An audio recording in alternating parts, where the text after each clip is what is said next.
Assalamualaikum dulur. Di awal tahun 1970-an, Departemen Pertahanan Amerika Serikat memiliki proyek ambisius yang dinamakan dengan ARPANET. Proyek ini bertujuan untuk melakukan pengembangan jaringan komputer. Salah satu tujuan yang paling legendaris adalah bagaimana caranya agar komputer di berbagai institusi penelitian dapat saling terhubung. Namun, untuk mencapai tujuan ini ada kebutuhan mendesak, yaitu harus mengembangkan sebuah sistem yang dapat mengidentifikasi setiap komputer dalam jaringan. Ilmuwan dan insinyur bekerja bersama-sama untuk merancang dan mengembangkan sebuah protokol yang memungkinkan terjalinnya komunikasi antara komputer-komputer yang terhubung dalam jaringan secara efektif. Disinilah awal mula IP atau Internet Protocol terbentuk. Sebelum kita masuk ke pembahasan Internet Protocol, kita harus memahami konsep pengalamatan dalam jaringan komputer. Apa itu pengalamatan? Pengalamatan dalam jaringan komputer merujuk pada proses memberikan identitas unik kepada perangkat atau node dalam jaringan. Hal ini memungkinkan perangkat untuk saling berkomunikasi dan bertukar data. Ada dua jenis pengalamatan dalam jaringan komputer. Yang pertama, pengalamatan fisik atau physical addressing. Pengalamatan fisik mengacu pada penggunaan alamat fisik yang unik yang disebut MAC address atau Media Access Control Address. MAC address adalah nomor identifikasi unik yang diberikan ke setiap perangkat jaringan seperti kartu jaringan pada komputer atau perangkat jaringan lainnya. MAC address terdiri dari serangkaian digit heksadesimal 0 sampai 9 dan A sampai F yang diatur dalam format tertentu. Kemudian yang kedua, pengalamatan logis atau logical addressing. Pengalamatan logis mengacu pada penggunaan alamat logis yang unik yang dikenali oleh protokol jaringan. Protokol jaringan seperti Internet Protocol yang terdiri dari serangkaian angka yang dipisahkan oleh titik. Alamat IP memungkinkan perangkat untuk berkomunikasi melalui jaringan yang lebih besar, seperti internet. Nah, logical addressing inilah yang akan banyak kita bahas di video kali ini. Pengalamatan dalam jaringan komputer sangat penting karena memungkinkan perangkat untuk diketahui dan diidentifikasi secara unik di jaringan. Ini memungkinkan pengiriman data yang tepat dan pengorganisasian komunikasi antara perangkat dalam jaringan.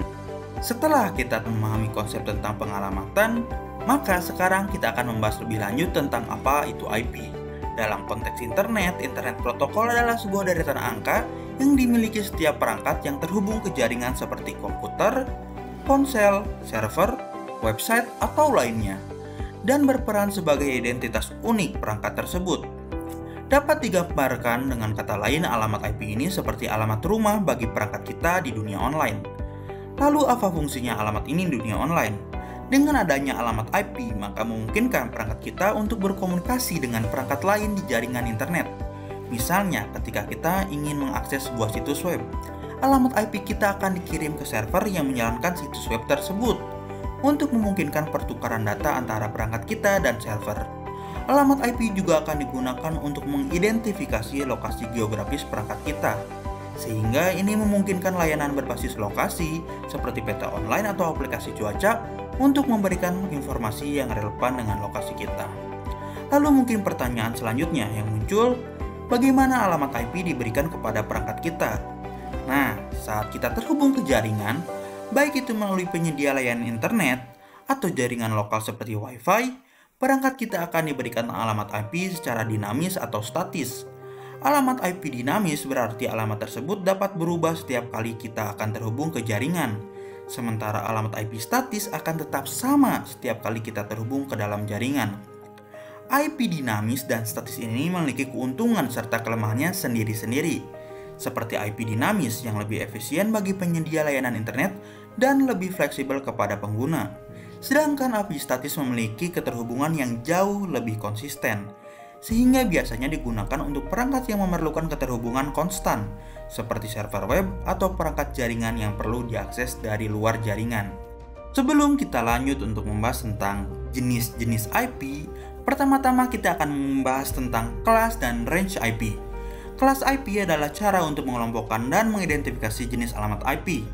Masing-masing kelas memiliki rentang nilai yang berbeda-beda untuk penggunaan alamat IP. Kelas A memiliki rentang alamat IP yang sangat besar dan biasanya digunakan untuk jaringan besar atau perusahaan besar. Kelas B digunakan untuk jaringan menengah, sedangkan kelas C digunakan untuk jaringan kecil, seperti rumah atau bisnis kecil. Kelas D digunakan untuk multicast, yaitu mengirim data ke sekelompok alamat IP. Kelas E di sisi lain tidak digunakan secara luas dan dialokasikan untuk penggunaan masa depan. Pada setiap kelas IP memiliki rentang nilai yang telah ditetapkan. Dapat kita lihat dengan lebih detail rentang masing-masing kelas sebagai berikut. Setelah kita mengetahui tentang adanya rentang dan kelas IP, maka kita akan lanjut membahas jenis-jenis IP. IP versi 4 yang merupakan singkatan dari Internet Protocol version 4 adalah versi awal dari protokol internet yang masih banyak digunakan hingga saat ini. Dalam IP versi 4, alamat IP terdiri dari 4 blok angka yang dipisahkan oleh titik. Namun dengan berkembangnya internet dan semakin banyak perangkat yang terhubung, alamat IP versi 4 semakin terbatas. IP versi 4 hanya menyediakan sekitar 4,3 miliar alamat IP yang dapat digunakan, yang ternyata tidak cukup untuk memenuhi permintaan saat ini. Hal ini menyebabkan kemunculan IP versi 6. IP versi 6 yang merupakan singkatan dari Internet Protocol versi 6 adalah versi terbaru dari protokol internet yang dirancang untuk menjadi solusi masa depan dengan menjawab masalah keterbatasan alamat IP versi 4. Alamat IP terdiri dari 8 blok angka dan huruf, membuat alamat IP yang tersedia menjadi sangat besar, sekitar 304 undesilion. Dengan jumlah ini, kita memiliki cukup alamat IP untuk mendukung pertumbuhan perangkat yang terhubung ke internet di masa depan, termasuk perkembangan Internet of Things dan teknologi yang akan terus berkembang. Lalu, untuk dua jenis IP selanjutnya ada IP private dan IP public. IP private adalah jenis IP address yang digunakan untuk komunikasi pada jaringan lokal, misalnya melalui jaringan LAN. Di setiap jaringan lokal, tiap perangkat tetap memiliki alamat IP private-nya tersendiri. Alamat IP private inilah yang memungkinkan setiap perangkat dapat tetap berkomunikasi satu dengan lainnya dalam lingkup lokal. Untuk jenis IP address ini tidak bisa diakses langsung melalui jaringan internet. Sedangkan IP public merupakan jenis IP address yang digunakan untuk berkomunikasi di luar jaringan lokal, sehingga pengguna IP public dapat mengakses internet. Karena pada jenis alamat IP inilah yang menghubungkan perangkat Anda ke jaringan internet. Untuk bisa mendapatkan IP public, kamu bisa mendapatkannya melalui penyedia provider internet atau ISP, Internet Service Provider yang ada. Dalam membangun sebuah jaringan, seperti jaringan di sekolah, perusahaan, dan tempat umum lainnya, diperlukan subnetting dan juga subnet mask yang tidak kalah pentingnya. Namun, apa sebenarnya maksud dari kedua istilah tersebut? Subnetting adalah teknik memecah network atau jaringan komputer menjadi beberapa subnetwork yang lebih kecil. Subnetting hanya dapat dilakukan pada IP address kelas A, kelas B, dan kelas C saja. Dengan teknik subnetting, suatu network dapat menciptakan beberapa network tambahan. Namun sebagai akibatnya, teknik tersebut dapat mengurangi jumlah maksimum host yang ada dalam tiap network. Untuk mempermudah pemahaman, kita akan menganalogikan subnetting sebagai sebuah jalan. Dengan permisalan, Jalan Purwakarta terdiri dari beberapa rumah bernomor 1 hingga 8. Pada rumah bernomor 8 dihuni oleh ketua RT yang memiliki tugas dalam menyampaikan seluruh informasi kepada seluruh rumah yang ada di wilayah Jalan Purwakarta. Sekiranya rumah di wilayah tersebut semakin banyak, maka hal tersebut akan menimbulkan kesulitan bagi ketua RT dalam menyampaikan informasi. Oleh karena itu, perlu ada pengaturan kembali seperti pengelompokan rumah menggunakan gang dan setiap gang memiliki ketua RT masing-masing. Dengan solusi tersebut, maka penyampaian informasi akan jauh lebih mudah, efisien, dan optimal. Jika kita kaitkan analogi tersebut dengan subnetting, maka jalan yang dimaksud adalah network atau jaringan komputer yang dibagi dalam upaya mengoptimalisasi jaringan komputer dalam suatu lembaga, kantor, atau lingkup-lingkup lainnya dirasa perlu penyederhanaan menggunakan subnetting. Jika kita simpulkan kembali, subnetting digunakan untuk yang pertama, mengefisiensikan alokasi IP address dalam sebuah jaringan guna memaksimalkan penggunaan IP address tersebut. Yang kedua, mengatasi masalah perbedaan perangkat keras atau hardware yang digunakan dalam suatu jaringan komputer, karena pada dasarnya router IP hanya dapat mengintegrasikan berbagai network dengan media fisik yang berbeda apabila network tersebut memiliki IP address yang unik. Dan yang ketiga, meningkatkan pengamanan dan mengurangi kongesti atau ketidakstabilan akibat banyaknya host dalam suatu network. Untuk melakukan subnetting, kita perlu melakukan beberapa proses atau tahapan sebagai berikut. Yang pertama, menentukan jumlah subnet yang dihasilkan oleh subnet mask. Yang kedua, menentukan jumlah host per subnet. Yang ketiga, menentukan subnet yang valid. Yang keempat, menentukan alamat broadcast untuk tiap subnet. Dan yang kelima, menentukan host-host yang valid untuk tiap subnet. Kini, kita menemukan istilah baru dengan sebutan subnet mask. Jika kita kembali pada analogi pembagian wilayah Jalan Purwakarta, yang dimana nama jalan berperan sebagai network address, nomor rumah sebagai host address, dan ketua RT sebagai broadcast address, maka untuk dapat membagi host dalam suatu jaringan, kita akan membutuhkan subnet mask. Subnet mask ialah istilah teknologi informasi yang memiliki fungsi untuk membedakan network ID dan host ID pada deretan kode biner. Selain membedakan network ID dengan host ID, subnet mask juga berfungsi untuk menentukan alamat tujuan paket data, apakah pengiriman dapat berupa lokal atau remote. Sekarang muncul lagi sebuah pertanyaan, apa itu network ID dan host ID? Network ID adalah sebutan dari bagian IP address yang berfungsi untuk menunjukkan di dalam jaringan mana komputer atau perangkat berada. Sementara host ID berfungsi untuk menunjukkan server, router, dan banyak lainnya yang berada di dalam suatu jaringan. Terlepas dari hal tersebut, terdapat dua cara untuk merepresentasikan subnet mask, yakni dengan cara notasi desimal bertitik dan notasi panjang prefiks. Bahasan berikutnya yaitu contoh penerapan subnetting dalam pengalamatan jaringan. Contoh pertama yaitu jaringan pada perusahaan. Sebuah perusahaan memiliki jaringan dengan alamat IP kelas C yaitu 192.168.0.0. Dalam subnetting, perusahaan tersebut membagi jaringan menjadi beberapa subnet untuk departemen-departemen yang berbeda. Misalnya, departemen IT mendapatkan subnet 192.168.0.0 dengan subnet mask 24. Departemen pemasaran mendapatkan subnet 192.168.1.0 dengan subnet mask 24. Dan departemen keuangan mendapatkan subnet 192.168.2.0 dengan subnet mask 24. Dengan menggunakan subnetting, setiap departemen memiliki jaringan terpisah dan memungkinkan pengaturan keamanan dan manajemen yang lebih baik. Dalam contoh ini, perusahaan menggunakan subnetting untuk membagi jaringan kelas C mereka menjadi 3 subnet yang berbeda, yaitu Departemen IT memiliki subnet 192.168.0.0 dengan subnet mask 24, yang berarti mereka memiliki rentang alamat IP dari 192.168.0.1 hingga 192.168.0.254 dengan subnet mask 255.255.255.0.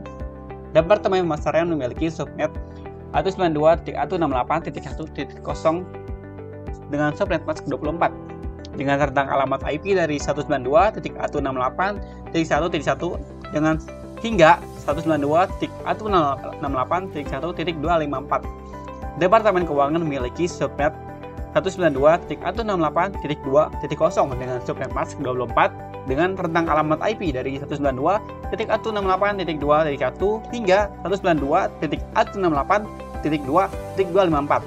Ancaman keamanan terkait alamat IP. Satu hal yang perlu diingat, secanggih apapun teknologi, pasti ada kekurangannya. Begitupun dengan IP. Selalu lindungi IP address kita dan jangan membagikannya kepada siapapun. Jika alamat IP diketahui hacker atau penjahat dunia maya, kita bisa berada dalam bahaya. Meskipun tidak menampilkan informasi sensitif, IP address berisiko dimanfaatkan untuk yang pertama, melacak lokasi dan aktivitas. IP address bisa menunjukkan geolokasi dan aktivitas internet kita, kota, atau bahkan alamat kita, dan aktivitas transaksi elektronik apapun bisa dilacak dengan alamat IP. Akibatnya kita bisa dibuntuti, dikerjai, atau bahkan berisiko menjadi korban kejahatan. Yang kedua, meretas perangkat. Perangkat kita yang terhubung ke internet melalui alamat IP dan port beresiko diambil alih oleh hacker. hacker bisa saja secara paksa mengambil alih komputer kita tanpa diketahui. Lebih parahnya lagi, mereka bisa menginstal malware, lalu mencuri informasi sensitif untuk melakukan tindakan kriminal. Yang ketiga, menggunakan resource atau melakukan framing. Jika IP address kita jatuh ke tangan penjahat, mereka bisa menyalahgunakannya untuk menjebak kita. Misalnya, mereka bisa mendownload atau mengupload konten tidak senonoh melalui alamat IP kita, yang mungkin melanggar syarat dan ketentuan ISP atau Internet Service Provider. Akibatnya bisa bermacam-macam, dari IP kita di blacklist atau bahkan sampai IP kita diselidiki oleh polisi cyber dan pada akhirnya diproses secara hukum karena telah melanggar ketentuan. Jadi, pada kesimpulannya, pengalamatan adalah sebuah cara untuk memberikan identitas unik ke setiap perangkat secara fisik, yaitu MAC address, atau logik, yaitu IP address, yang merupakan serangkaian angka untuk mengidentifikasi komputer atau perangkat dalam jaringan. Versi IP address yang paling umum digunakan adalah IV versi 4, sedangkan penggantinya adalah IV versi 6. IP address bisa berupa IP dinamis atau IP statis. Pada umumnya, IP address dinamis lebih disukai dibandingkan dengan IP statis karena lebih aman. Namun, tidak menutup kemungkinan juga IP statis digunakan apabila orang-orang memerlukan akses tetap ke sebuah perangkat, misalnya printer. Kemudian dalam IP ada istilah subnetting, yaitu proses membagi jaringan IP yang lebih besar menjadi subjaringan yang lebih kecil. Tujuannya adalah untuk mengoptimalkan penggunaan alamat IP yang tersedia dan mengatur lalu lintas jaringan dengan lebih efisien. Nah, seperti itulah penjelasan terkait pengalamatan. Kami dari kelompok 6 pamit. Wassalamualaikum warahmatullahi wabarakatuh.